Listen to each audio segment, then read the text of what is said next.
Hey everyone, welcome back to our channel. If you're new here, please subscribe. I'd really love that. If you're returning, how you doing?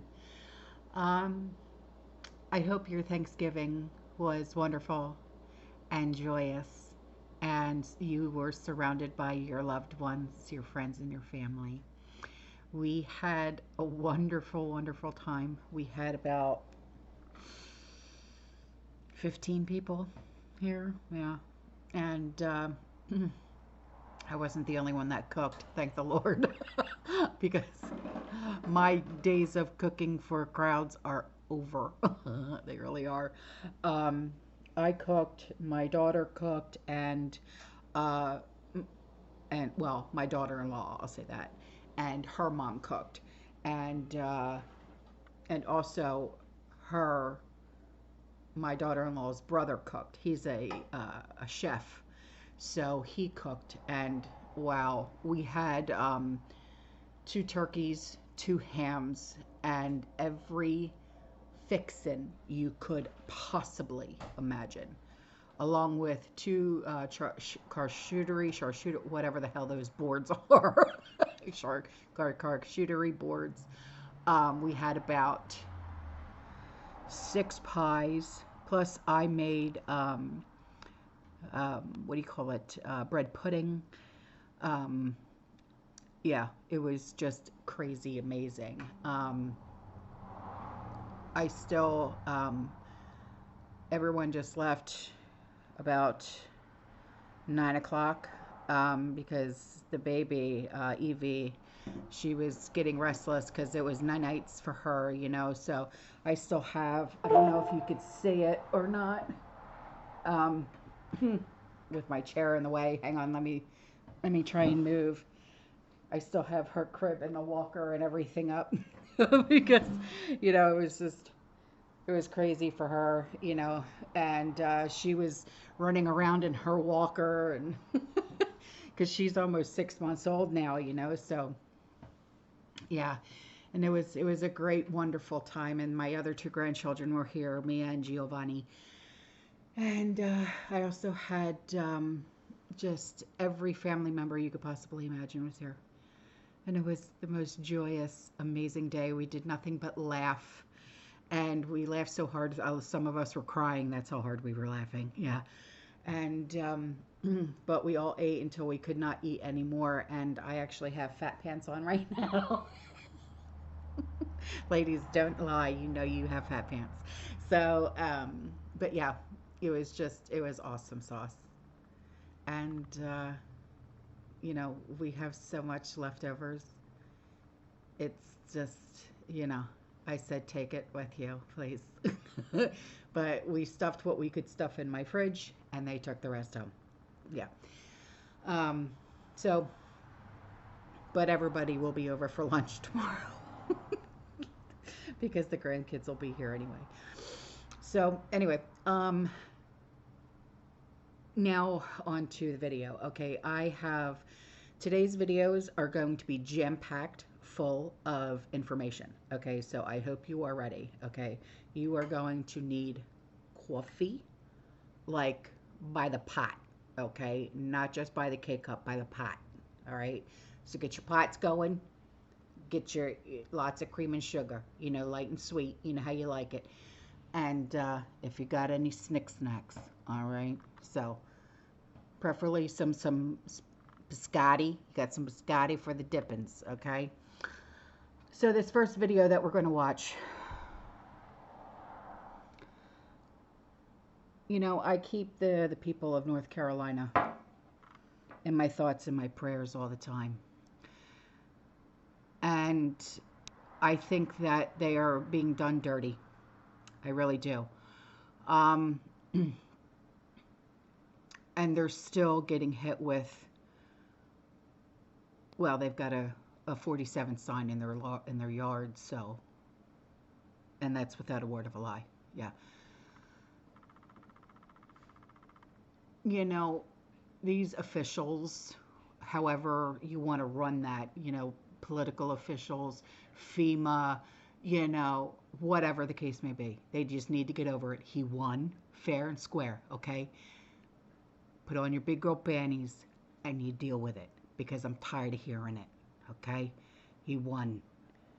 He won by a lot, all right? There was no chance in hell for that one to get in, right?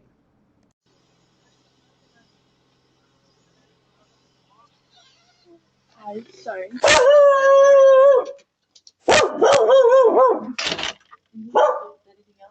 No, this is the last one. Okay. I'm sorry. That's all right. I'm really conflicted. I have a lot more stuff to give, but I am not a fan of Donald Trump. So these signs are a problem for me. So I'm going to have to think about it. Okay. Thanks. So now this one. There's a mayor that says that he's going to give crossers U.S. taxpayer money to fight off 47's bye-byes, deportations. How you going to work that, man?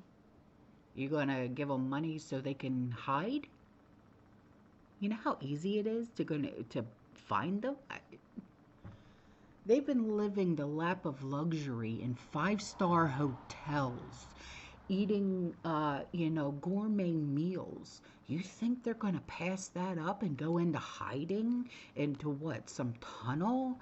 No, they're going to stay where they're at.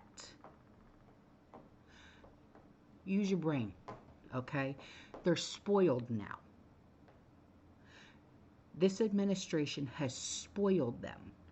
And they're so spoiled that we're paying for it.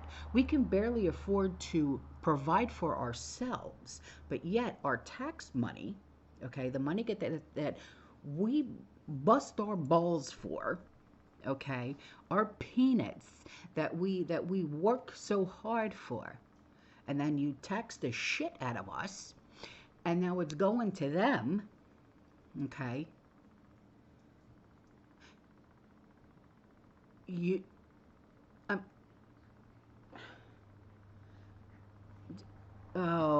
Just listen.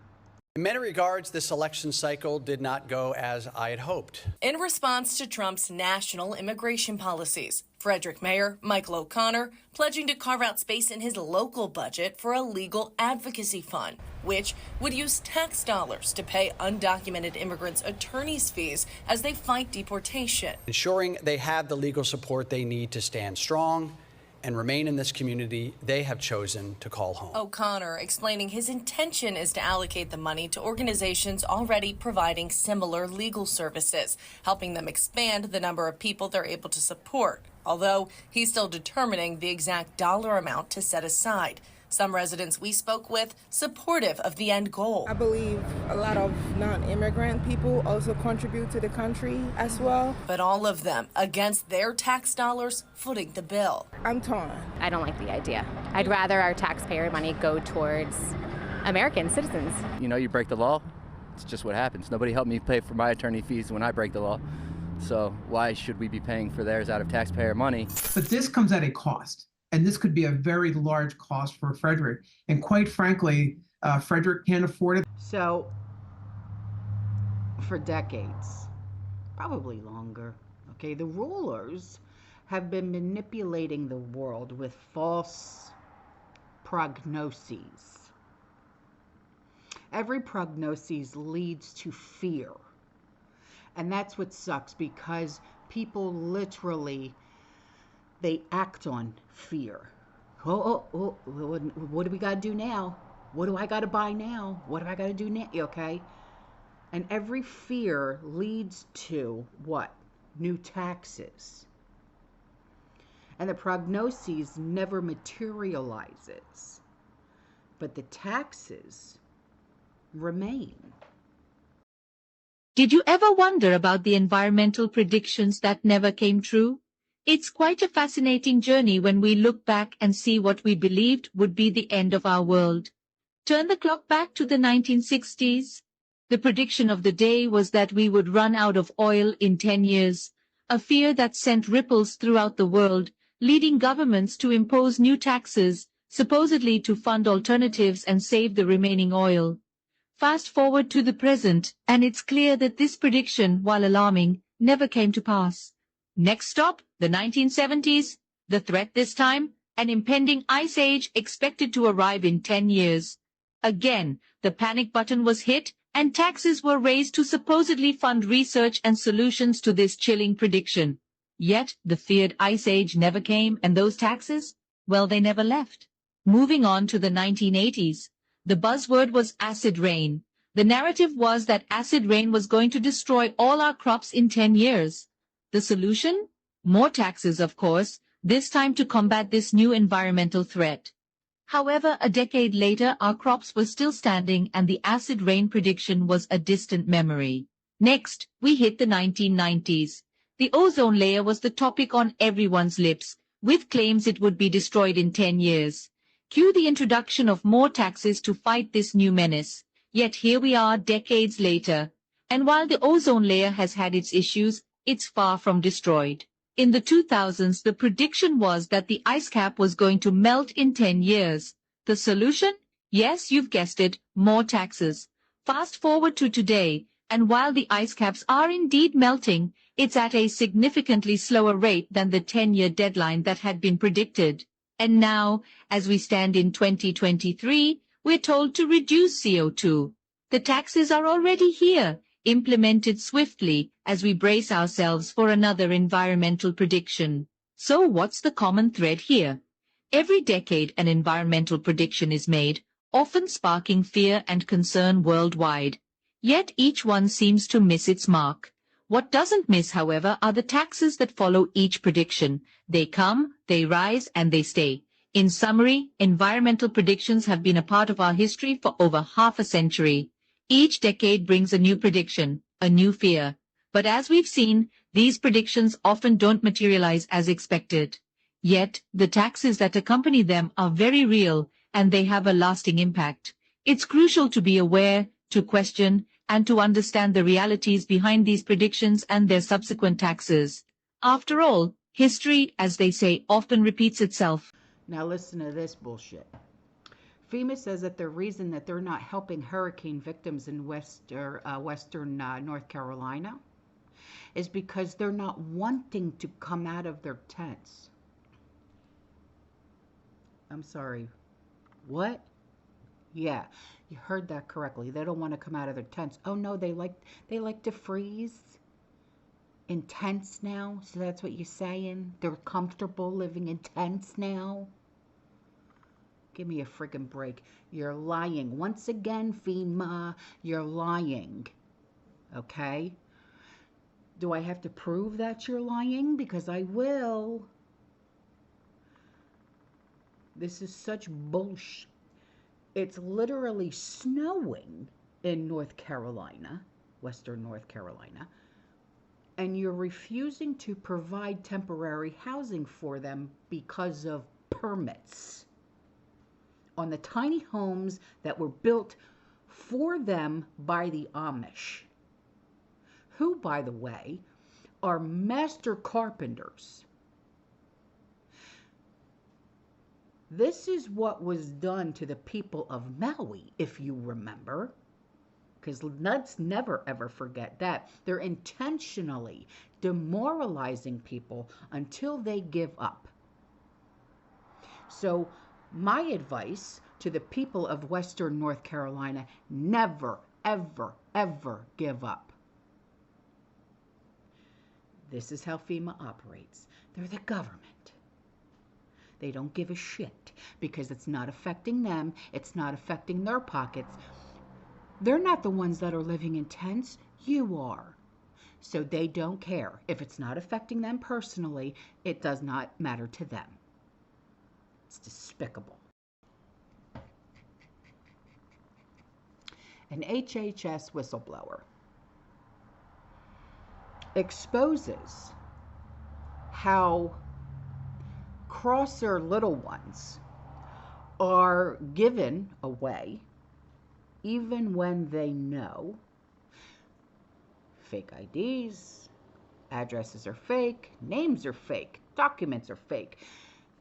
Sent over 300 of these little ones to known rings, okay, not the one that sits on your finger, okay, known rings, use your imagination, okay.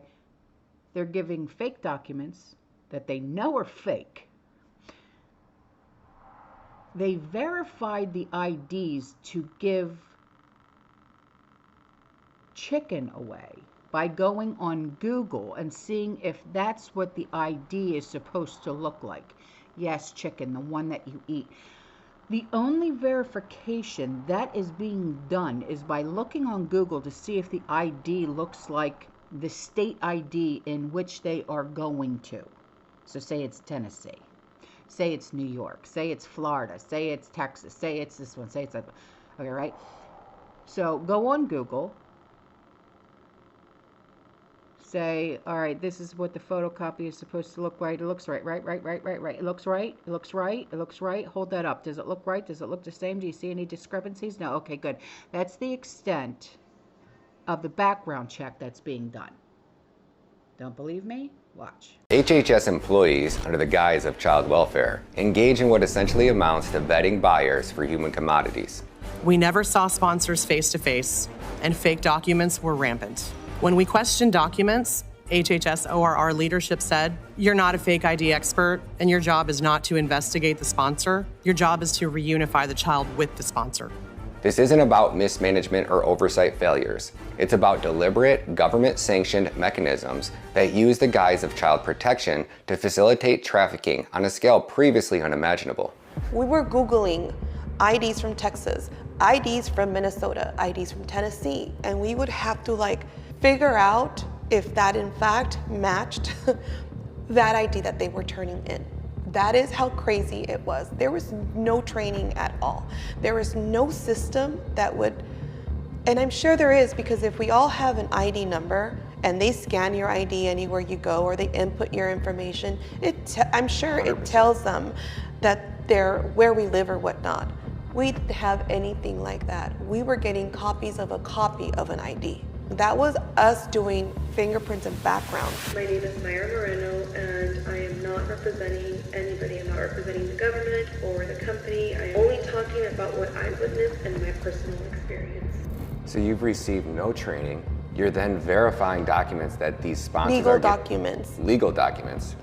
Legal documents to verify that they are who they say they are, that they actually have a legit form of ID, so we can actually understand who this child is going to. They're giving you fake documents, which we know are fake, so we assume that the name is fake, the address can be fake, right. And then you guys are verifying that the only verification you're doing is just looking on Google to see if the ID looks like a Tennessee ID. Right. And you're looking at a photocopy of a photocopy. Mm-hmm. And then you're going on Google and going, yeah, I think this photocopy of a photocopy looks.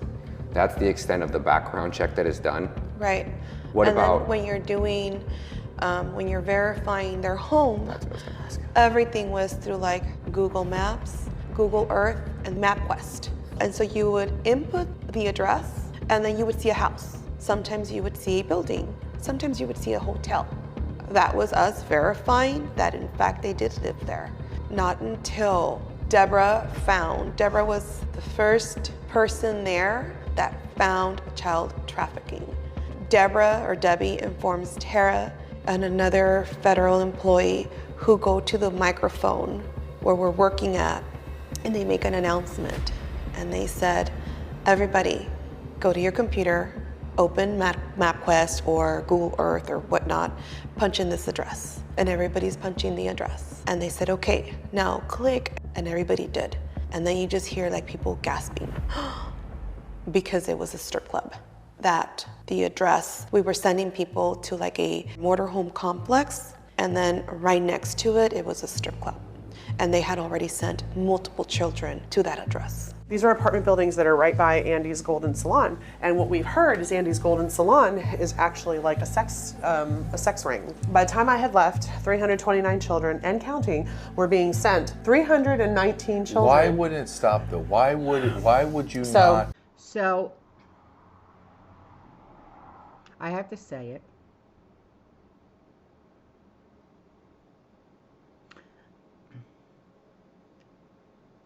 It's just so nice of these people to do this.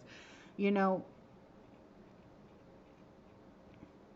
that North Carolina is where majority of the Christmas tree farms are. Okay?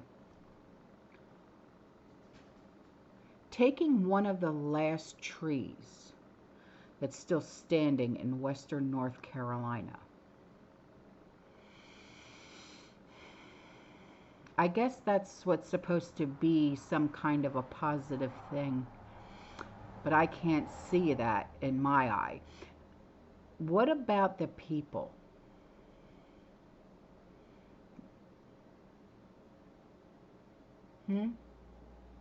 What about the people of western North Carolina? Do you care about them? Biden, do you care? Or do you just care about the pretty tree that's going to go up? Because the tree is stupid. All right? See, they care about their land, their food, their home, their family. But those are the things that they can't find anymore because it got swept away. I knew this administration was a crock of shit the moment it got in and started its bullshit. But this is next level, okay? It's next level.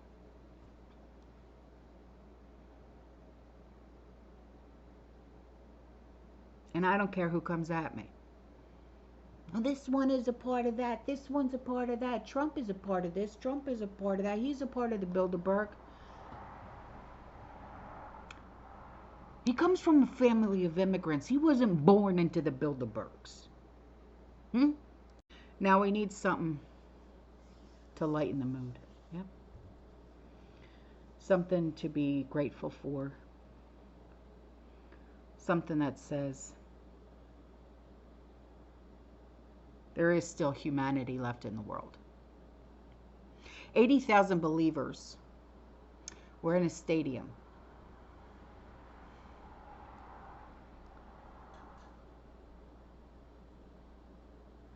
And all you hear them singing is, take a listen.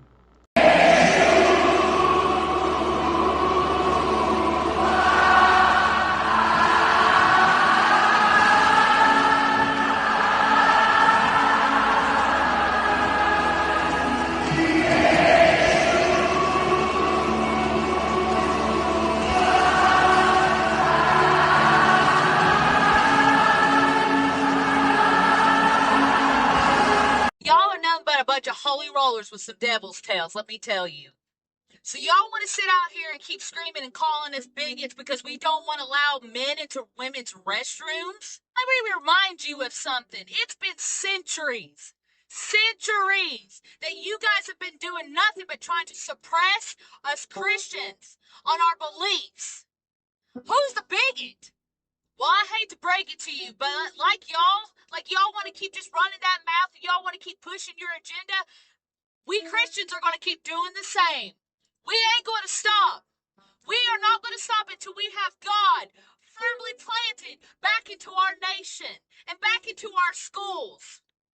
Because regardless if you want to accept it or not, this country was based on God. This country was founded on Christianity.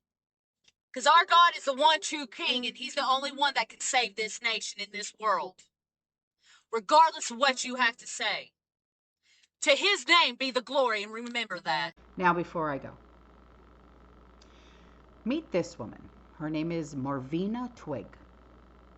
She is the president and CEO of the National Youth Advocate Program. She has received $1.2 million to move 20,000 Haitians to Ohio. Isn't she just a sweetheart? Yeah. Thanks for doing that. Thanks for causing havoc and chaos in Ohio. Yeah. Good job. All right, guys. I'll see you later. I